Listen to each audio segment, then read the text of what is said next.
Buenos días, queridos alumnos. Espero que estén muy bien en medio de todo lo que estamos atravesando en el país y en el mundo por esta pandemia.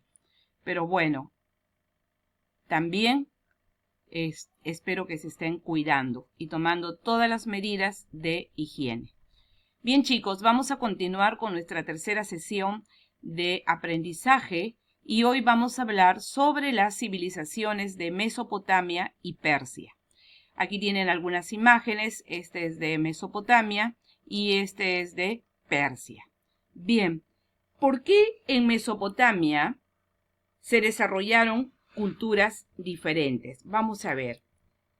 Definitivamente, Mesopotamia significa en griego entre ríos, ¿no? Entre ríos. ¿Y cuáles son esos ríos? Era pues el río Tigris y Éufrates.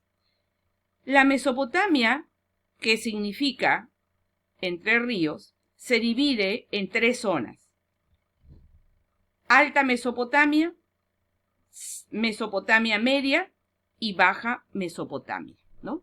La abundancia de agua creó una gran riqueza natural en este lugar, hasta el punto, diremos así, que según la Biblia, estuvo ahí localizado el paraíso, ¿no? Del que habla en el libro de Génesis, después de la creación, ¿no? Cuando creó a Adán y Eva, y Dios los ubicó en ese Edén que era tan hermoso, tan lindo, donde no había pecado, ¿no? Con asentamientos urbanos, bueno, pues ya, ¿no? Importantes como Uruk, ¿no? Y donde en esta ciudad se comenzó muy probablemente un sistema de escritura. La civilización de Mesopotamia se inicia por los sumerios en el año 3000 a 2350 a.C. Ellos van a ser vencidos por las huestes de Sargón, rey de los acadios, que impusieron su poder hasta el año 1800 a.C. A partir de ahí conviven dos importantes culturas, los asirios en Assur al norte y los babilonios al sur. Cada uno de ellos va evolucionando de forma diferente. Sin embargo, no olvidemos que los pueblos mesopotámicos se clasifican en tres grupos, ¿no? Los sumerios, los semitas, los indoeuropeos, ¿no? Aquí tenemos una diapositiva, ¿no? Con los diferentes grupos que poblaron esta región. Aquí tenemos a los sumerios, ¿no? Que se ubicaron al sur de Mesopotamia, y fueron invadidos por los sumerios, ¿no? Se organizaron en ciudades-estados y destacaron en la construcción de canales, pozos y templos. Luego vamos a ver al imperio babilónico, porque llegó a ser un gran imperio, ¿no? Si nos remitimos a la Biblia, porque la Biblia tiene relación con la historia universal, podemos encontrar ahí todos los hechos o acontecimientos que se dieron en esa época durante la Edad Antigua, ¿no? El imperio babilónico, tras un siglo de caos, los amoritas o amorreos, que también se les llama, y es un término que se encuentra en la Biblia, fueron conquistando en forma paulatina las ciudades-estados y fundaron nuevas dinastías, ¿no? Tenemos ahí la presencia de Hammurabi, que unificó las ciudades sumerias y la antigua Akkad, fundando así el imperio babilónico. El poder se va a centralizar en el rey y él es el que va a gobernar desde el palacio. Desplazó al templo como el centro más importante del Estado, ¿no? Con la única finalidad, según él, de unificar culturalmente la región. Hammurabi impulsó el culto al dios babilónico Marduk y generalizó el uso de la lengua acadia e impuso un sistema de leyes único en toda la región llamado el Código de Hammurabi, ¿no? Como ven ustedes, Babilonia se convirtió en la perla de Mesopotamia. En los tiempos del rey Nabucodonosor se dice que fue la época de embellecimiento y de apogeo de Babilonia. Construyeron jardines colgantes, la ciudad era tan hermosa que venían visitantes de otros países a conocerlo, ¿no? De otros lugares a conocer la hermosura y la grandeza de Babilonia. Lamentablemente, según las escrituras, según la Biblia, tenía una profecía, Babilonia fue destruida por las constantes guerras y nunca más se reconstruyó, nunca más se volvió a levantar. Bueno, por la década de 1920 hubieron algunas excavaciones en la región o ciudad de Ur, ¿no? Ur de los Caldeos, que así dice la Biblia, ¿no? Hoy el actual país de Irak.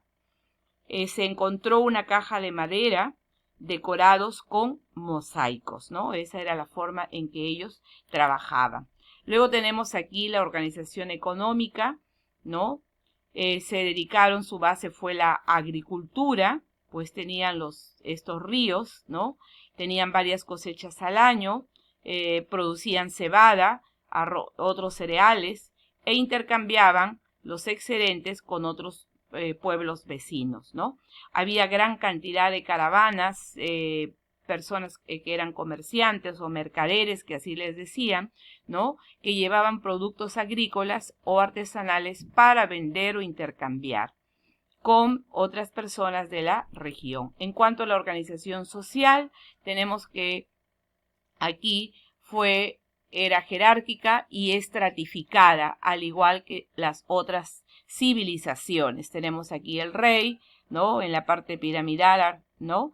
El grupo dirigente, los sacerdotes, los mandos del ejército, los propietarios y comerciantes, las personas libres, que eran los campesinos, los ganaderos, los comerciantes o artesanos, y los esclavos, ¿no? Que habían sido sometidos de otros pueblos o ciudades conquistadas. Luego tenemos en lo que es el arte o la cultura, ¿no? La cultura en Mesopotamia desarrolló el arte tanto en arquitectura, en literatura, ¿no? Aquí tenemos un ejemplo de sus construcciones, que fueron pirámides escalonadas, ¿no? De 3 a más niveles, que cumplían una misión, una función ceremonial y astronómica. Este es el templo blanco de Uruk. Y en cuanto a la literatura, también escribieron, por ejemplo, la epopeya de Gilgamesh, que es un texto que narra las aventuras de este héroe de la mitología.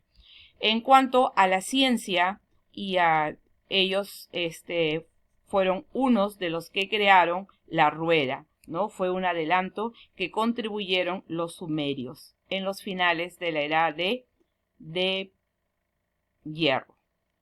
Aquí tenemos la religión de Mesopotamia. ¿Cuál era la religión de Mesopotamia? Cada ciudad tenía su propio dios y su rey.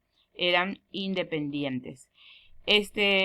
Tenemos el rey, el dios principal, que era el encargado de restablecer el orden celeste y de hacer surgir la tierra del mar y esculpir el cuerpo del primer hombre. Bien, así tenemos lo que es. Aquí tenemos, acá tenemos la escritura que ellos aportaron, la escritura cuneiforme, inventada por los sumerios en el año 3300 antes de Cristo, ¿no? Y fue descifrada por el inglés Rawlinson, utilizando la piedra de Beistún. Es la más antigua del mundo y se encontró en Uruk. Aquí tenemos un resumen de lo que fue la civilización de Mesopotamia. Como vemos acá, el arte y la cultura desarrollaron las bibliotecas, crearon bibliotecas, se desarrollaron en matemáticas, astronomía, medicina, en el arte, arquitectura, escultura, ¿no? Aquí tenemos el mapa de la Mesopotamia, la escritura, ¿no? Lo que se encontró. Y bueno, pues también aquí tenemos en la economía, se basó en la agricultura, ganadería y comercio, lo que ya les he explicado. Y pasamos a estudiar brevemente a los persas. ¿Quiénes fueron los persas, no? ¿Cómo lograron los persas administrar eficientemente su vasto territorio? Aquí tenemos todo este era el territorio de los, perdón.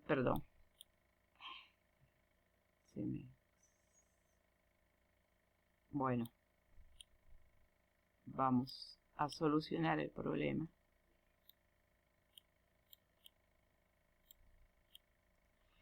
Tenemos aquí el vasto territorio del imperio persa. Los medos y los persas eran pueblos de pastores. Se asentaron en la meseta de Irán. Al norte se instalaron los medos y al sur los persas, ¿no?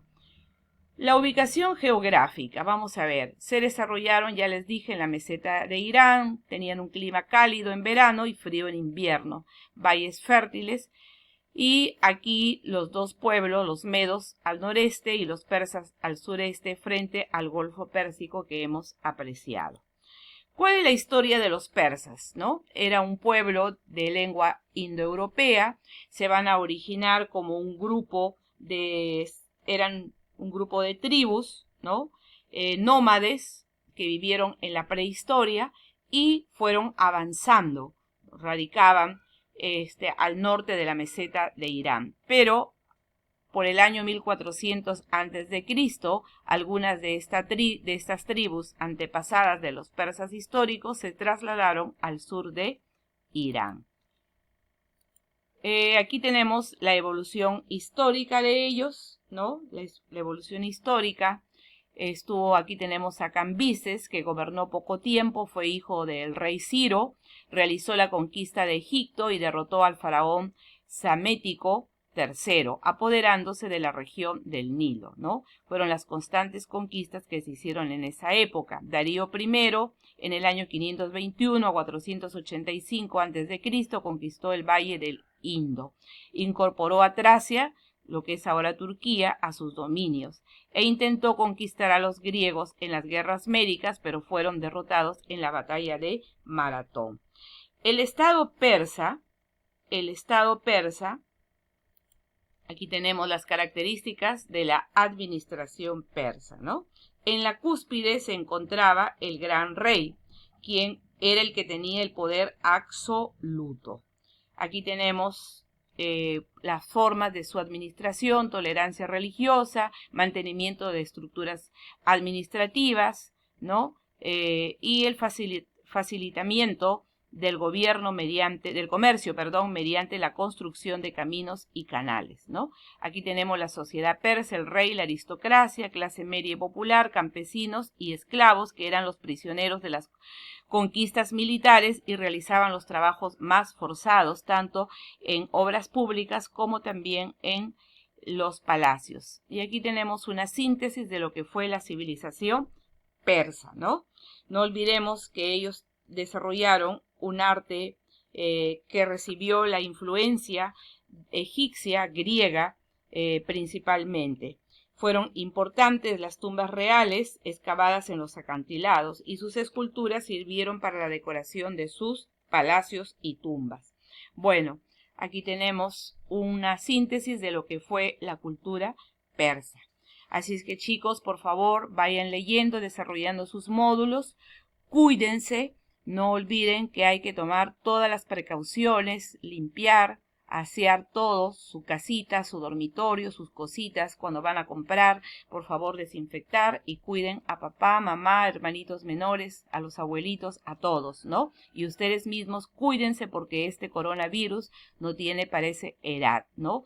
Es algo diferente. Chicos, no olviden la solidaridad, que es tan importante, el amor al prójimo. Y no olviden también de acercarse más a Dios, orar. Dios es el dueño de nuestra vida, de nuestra existencia. Cada día agradezcan por la vida, por el alimento, y que nos siga cuidando. Bendiciones para ustedes, muchos abrazos a la distancia, pero seguiremos pues comunicándonos, ¿no? Por este medio, trabajándonos y utilizando pues la tecnología. Gracias y hasta la próxima.